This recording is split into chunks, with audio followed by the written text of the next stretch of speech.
She is definitely the strength behind everything I do. Is a wonderful wife, has been and is a wonderful mother. She has a master's in social work, but she gave that up to raise our children. And so that's how important the family was to her, and she's done a great job. Plus, I'm her long-term social work project, so she's still working on her thesis there. Welcome to Open Seat, the podcast where we create a space for authentic conversations about faith, unfiltered and unapologetic. Here, we believe that every story matters. Whether you're questioning, seeking, or steadfast in your beliefs, you'll find something relatable in these heartfelt discussions. So grab your seat, get comfortable, and let's dive into today's story here at Open Seat. Well, welcome to the Open Seat today, Mr. Dr. Michael Towler. Thank you. Which name do you prefer to go by? Mike is fine. So, Mike, why don't you tell us a little bit about yourself?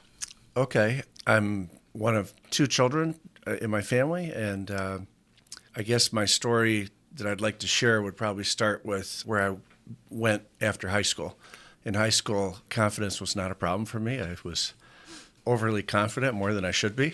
And I was the king of my little small world and just thought I had all the answers. And so life started to humble me when my father passed away when I was 19. College became quite difficult. And I give credit to my mom for raising us Catholic, but like a lot of kids, I fell away from the church when I was younger. And I just was searching for answers. And so, I always believe God just wants the window cracked. If we're open to anything that he wants to give us, he will always find a way in. And so when I was in college, I wasn't really going to Mass, wasn't practicing the faith, but I did pray every night. And so that was the little window that God was looking for. I just knew that he existed. I just didn't have the connection that I would have liked. And so I just started to think about where I wanted to go with my life. And having a family was really important to me. And I just made a decision that I wasn't going to date anymore just to date. I was going to date to try to hopefully find my future wife. Little did I know my future wife was going through the same thing. She was tired of dating just to date, and so she started praying as well, and we're both individually praying about who we wanted to find. And did you pray like any novenas or anything? Any specific? I really didn't know to do that at the time. I just would read the Bible.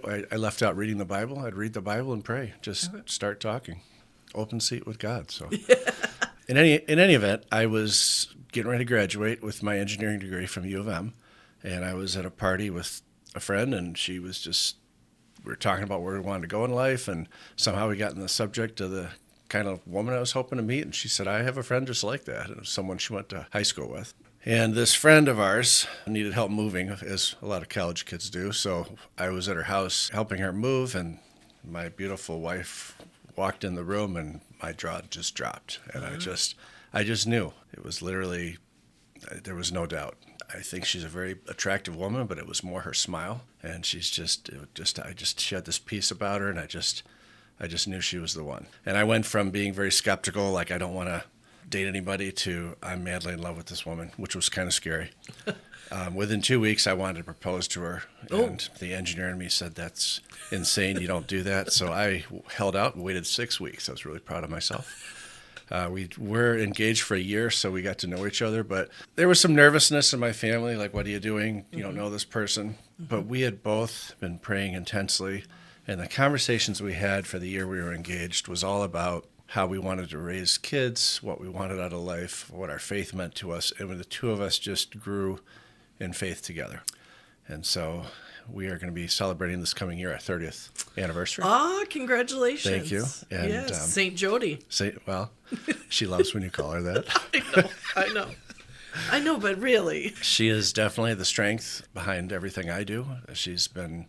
Is a wonderful wife, has been and is a wonderful mother. She has a master's in social work, and she really enjoyed what she was doing, but she gave that up to raise our children. And so that's how important the family was to her, and she's done a great job. Plus, I'm her long-term social work project, so she's still working on her thesis there. That does happen, It does. But where this is going, we've grown in faith together. My wife has been a big inspiration for me in terms of She was not Catholic to begin. She converted, became Catholic, and I learned a lot more about our faith from her and her journey.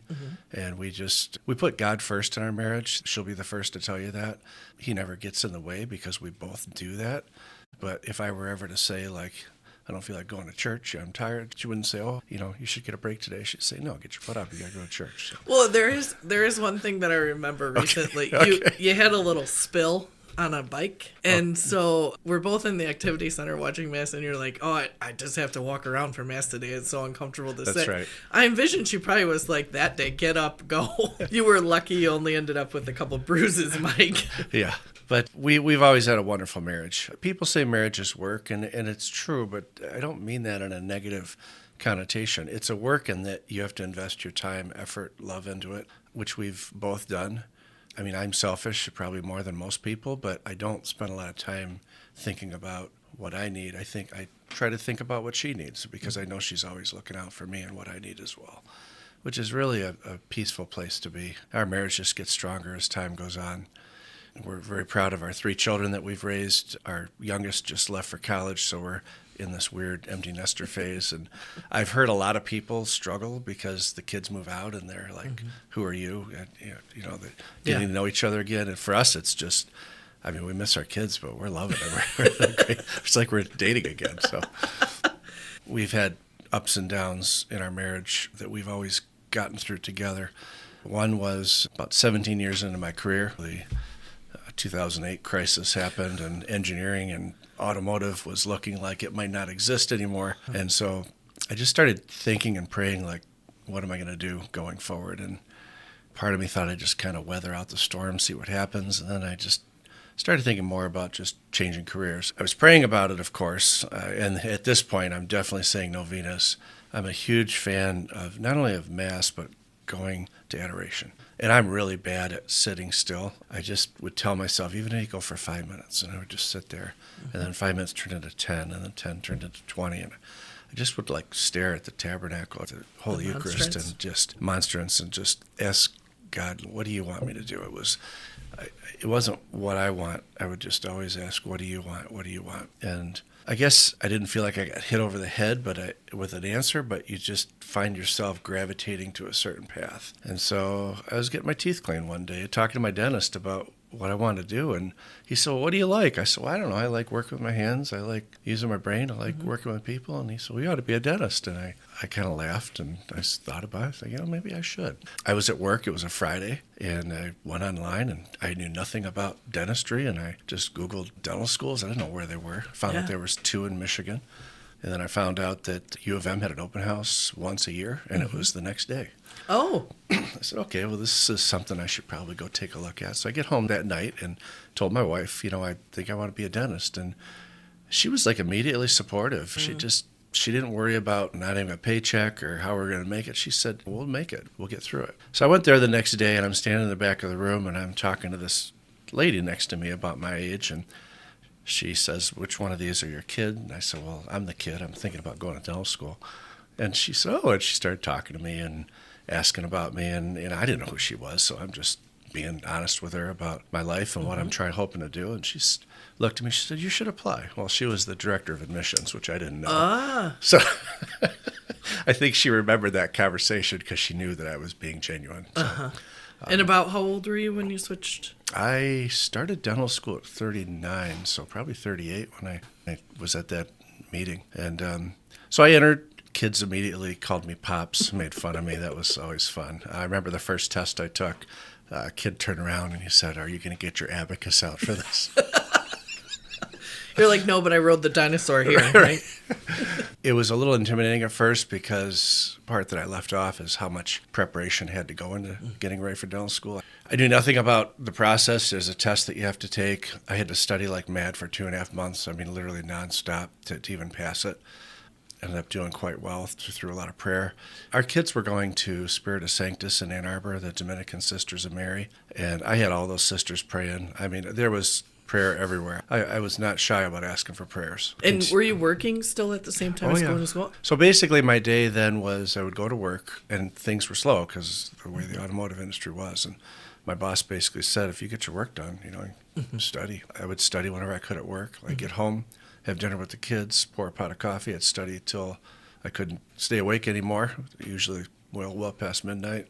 Did this for 2.5 months. They said you used to take a couple practice tests. I probably took 20. I just figured repetition. I had to do organic chemistry on this test, which I hadn't had in 17 years. Through the grace of God, that was my best score on the test. Really? And my lowest score was something I was really good at, so I think that was God humbling me. But that all worked out. So I got into dental school, and at first it was very intimidating because these kids were like the best of the best in terms of smartness, and they were just coming out of college. And so dental school starts with very academic, very biochemistry driven, and I just was like treading water, just trying to get good grades. It was so hard. And then usually about halfway through dental school, you get into the clinical part where it's all about effort. And that's when Pop showed them the thing about working. That was the part where I really took off and finally got my confidence up. And I practiced in Metro Detroit because that's where we were living at the time. And I was looking all over the state to buy a practice. We were trying to stay in the area just for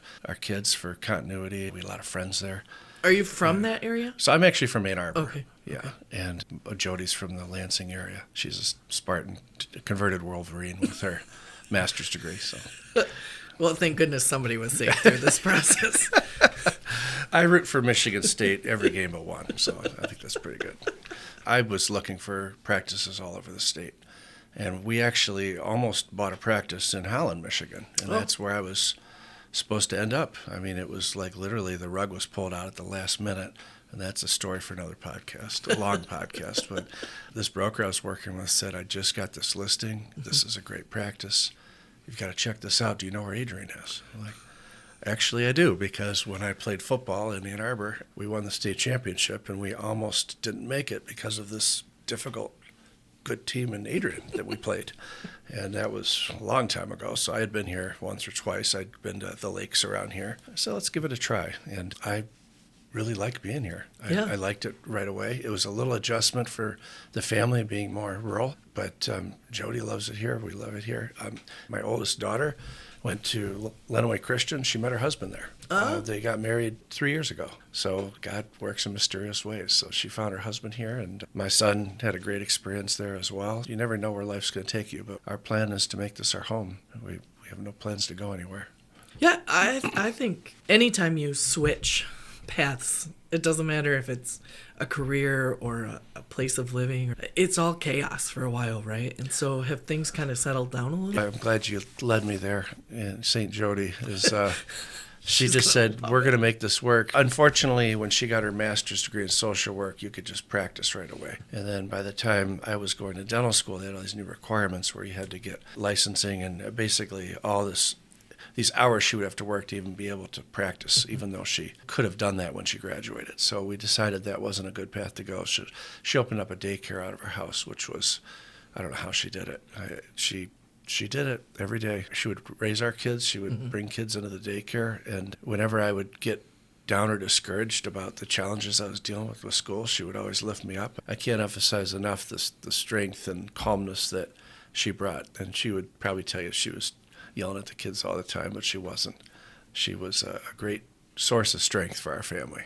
And so do you pray for each other? Absolutely. We pray for each other.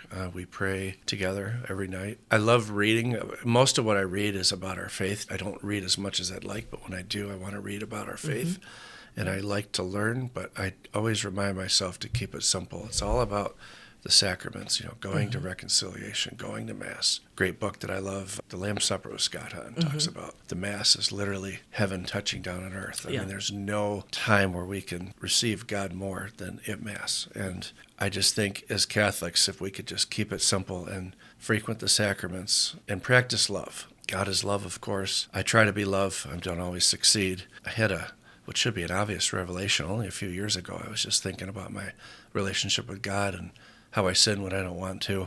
And I just started comparing that to my relationship with my wife, who I've always loved and never wanted to hurt. And it just dawned on me, like, I think we often think God is so loving and forgiving, I can do these things, and he'll get over it, he'll forgive me. But then I thought, my wife is very loving and very forgiving. What if I went home every day and did bad things to her, disrespected her? And knowing that she would put up with it and love me and forgive me. Why would I do that? I wouldn't. So why would things be any different with God? Ever since that obvious thing kind of ended up on my heart, I've just always thought about that whenever temptation arises, to just remember that. That's a really deep revelation. And I think not many people would actually put that correlation together. So, well, it's the grace of God. It really is. Is that the kind of wisdom you share in marriage prep? Because I know you two are leading that ministry. Yeah, so it was something that Deacon Len was glad to have us take over. And it was almost like, here you go, good luck. No, he was helpful. It was a little intimidating for us at first, but we have great couples that going through the program. They teach you with the training that you're more a facilitator. Your goal is to get the couple talking, and as we always say, we're not here to judge. We're not here really to give advice. We might say some things. The goal here is we bring things up, and the two of you should even be looking at each other and just talking, and we're just facilitating the conversation. So that took a lot of weight off for us, because we thought we were supposed to come in and give all this expert advice. Save all these marriages. Right. But we've had great couples, and I feel Jodi does a great job, and I think I'm doing pretty well. But we do try to give some advice from time to time, just about putting God first, and then putting your marriage second, and then putting your children third, which surprises a lot of people. This doesn't mean that one party in this gets neglected. If you put God first, that drives the marriage and keeps it on track. And then if the marriage is good, it keeps how you raise your kids on track. Because kids they're manipulators. You tell one kid no, they're going to go to the other parent. Well, what do you think? So, just having a common understanding of how we want to raise our kids, or the message that we give them, sharing our faith together. We both, of course, always go to Mass unless we're sick, and the kids know that if you're living in this house, you're going to go to Mass. And so that's been a struggle at times, but they go. And I know it's planting seeds, because it planted seeds for me, too, when I fell away from the church. Were you instrumental in your wife converting to Catholicism? So I fell away from the church, and I wasn't going to Mass anymore. And then I think because we prayed so much, and we were very much into bringing God into our marriage, but we didn't know how to do that. And so we started going to different churches, because Jodi she had gone to a few churches, but different Protestant churches. And so we went to some of those. We went to the Catholic Church, and then unfortunately the Catholic Church we went just to look at it from a secular perspective. It wasn't very interesting. Sure. And so we were talking about that, and I made that comment too. That was kind of boring, frankly, but I just said something that is so obvious. I'm embarrassed to even say it, like something's missing. I didn't know what it was. And I just realized it's the Eucharist. And so I told Jodi what the Eucharist meant to me and to Catholics. And it was something that I think she found on her own. Whether or not she wanted to do it because I was Catholic, I don't know. But I wasn't really practicing. So I think it was something that she just found on her own through prayer. And it was revealed to her. And then she entered RCIA. And that was right around the time our daughter was born. So it was 25 years ago. So it was after you got married? After we got married, yeah. We love our faith, and life is good. Am I correct that your daughter's husband has now converted to Catholicism? Yeah. And I would say the same thing with him. That was something our kids all have different strengths and different gifts. That was a gift our daughter always had, is she always loved our faith. She said that ever since she was a little girl. And when he asked for her hand, which I thought that was really nice of him to do, I didn't want to lecture, but that is one thing I brought up is, do you plan to raise our kids Catholic? I didn't ask if he was going to convert, because that's not a requirement, but of course we do ask that if you marry, that you raise your kids Catholic. And he said, absolutely. So I think he found that through himself. He's a very prayerful, smart guy. Maybe you'll have him on. He can tell his story. But I think, though, that's the struggle sometimes, because even in baptism, you say, I'll raise my child Catholic, but what does that mean? How do you do that, right. You know? And so if you have people from different belief systems, that can be really tricky to navigate. Right, absolutely. So that's why I wondered, like, at what point Jodi converted. Because when you were talking about, you had these conversations during engagement period where you were talking about how you want your kids to be raised and stuff. I just wondered if that ever came up where it was a conflict. I don't think it did, and that would be on me, because the Catholic faith wasn't that important to me at the time.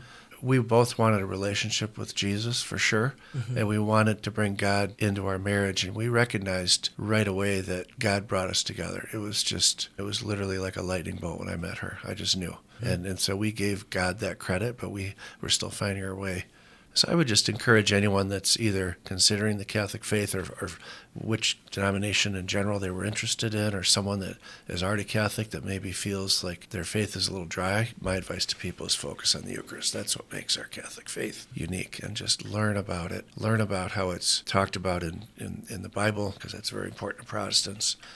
To all of us, but Protestants especially.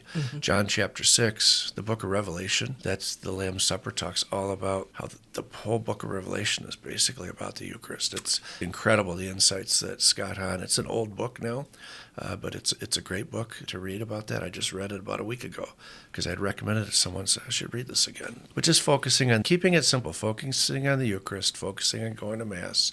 Even if you're not Catholic yet, just to go to the Mass. A lot of non-Catholics have been inspired just by attending Mass and seeing how scriptural it is, and the devotion to the Eucharist. Right. It is very scriptural, which I think most people don't have an understanding of. And reconciliation, it's not always easy. It's very humbling to go and see a priest that you know socially, and you know at Mass, okay, now I got to tell you all my dirty laundry. But you could go somewhere else. I mean, you don't have to go to the parish that you go to Mass to, but it's very cleansing to receive the sacrament of reconciliation and to receive the Eucharist. It's grace, it's power, it's strength. Yeah, one of the things for reconciliation that I always find really powerful for our parish is on Good Friday, Father Mike does confessions for like 5.5 hours or something. And I think now Father Bob is helping him, or maybe even Father Tom this year. But it's incredibly humbling to see the amount of people who are going to confession on that day. And just to know that all the mercy that God is showing is being poured out in that place. You hit the nail on the head. I think people often think, why do I need to confess to a priest? Why can't I just confess to God in private? But this was God's design, and I think it was his design because he wanted us to hear audibly, your sins are forgiven, and he wanted us to get guidance from someone that has been ordained and given the seal to give God's grace and mercy. So he works through the priest. I mean, that's what a priest would tell you, and that's certainly how it works. And I've been to confessions from many priests, and some of the confessions I've felt were more helpful than others, but I've never left thinking that was not helpful. Man, I just wasted my time, and that guy knows so much about me. I think also one of the key things of confession is the fact that we say the act of contrition. Yes. Which is like, I screwed up and I will try not to do it again. I can speak for myself. If I were just confessing in my bedroom, I would be like, okay, God, here, X, Y, Z, I screwed up. See ya. Right. There would never be that public accountability of I will not do this again. Right. So I always find that super powerful about confession too. You are actually saying, yeah, I'm actively working on fixing it instead of it just being like, oh, no big deal. There's something a little more formal, like, okay, I've got to actually tell someone this. I can't just sweep this under the rug in a quick, prayer to God. It's like putting it on the table, really dealing with it. So if you could tell your younger self one good, solid piece of advice from all that you've shared today, which is a lot, and I'm grateful for that, what piece of advice would you give your younger self? If I could go back in time to my high school self, I would walk up to myself, smack myself on the head, and say, you don't know anything. But in all seriousness, again, God brought me back, but I could have not found my way back. And so I think I would just encourage myself to keep the door open. And that's what I would say to anybody that is either struggling with faith in general or just not sure about the existence of God. Just pray. This world makes no sense without God. I don't know how you can even make sense of the way things are without recognizing God as a creator. And so C.S. Lewis said, I'm going to paraphrase a quote, something to the effect of, God's either of no importance or of infinite importance. He can't be in the middle.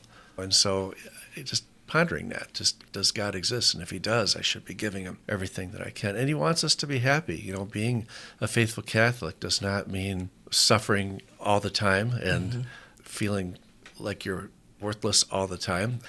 From the greatest to the least, we all screw up, and so we have to be joyful and live our lives joyfully, but also be mindful that we have a tendency to sin, and the devil is very clever, and that's where the power of the sacraments come in. It's the grace that we receive to fight evil, and that's the other thing, is that I'm honest about the fact that there's a fight between good and evil. And you say that, and younger people might blow that off. I think it's a funny comment. I know my kids have laughed when I've said that, but there's a good and evil fighting all the time. And so it's the decisions that you make. And it's so easy to make the wrong decision. If you don't have some focus on heaven and Jesus, it's more comfortable to live in sin.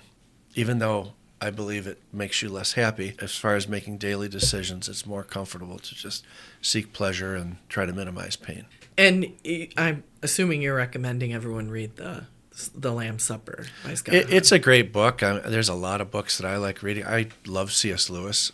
Screw Tape Letters. He has wonderful books. Mere Christianity. Mm-hmm. Different books appeal to different people. So I like something that's a little deeper. I guess I don't know. For me, reading a book like Matthew Kelly's a popular author, and he writes great things, but he's a little more emotional, and so that appeals to some people. That's not my go-to. I go to people that I think are a little more logical and research-based. Mm-hmm. But I recognize that not everyone would want to do that. Yeah, well, I just want to thank you so much for being with us today, Dr. Towler. Mike will suffice. Thank you. I mean, we could call you what Randy did, Mrs. and Mrs. Towler. We got a nice thank you note from Randy that said, "Dear Mrs. and Mrs. Towler." That was fun. And then Jodi said, "I should send a picture of this to Katie." I said, "You got to do it right now." She did, and of course, you read with that. Randy is just Randy. So his podcast episode not too long ago, and he did a great job explaining himself. Thank you so much for joining us today. You had a lot of wisdom on marriage and family, and I hope that you continue to share that. Thank you. Once again, we thank you for joining us today. We hope that wherever you find an open seat in your life, you will invite someone to join you.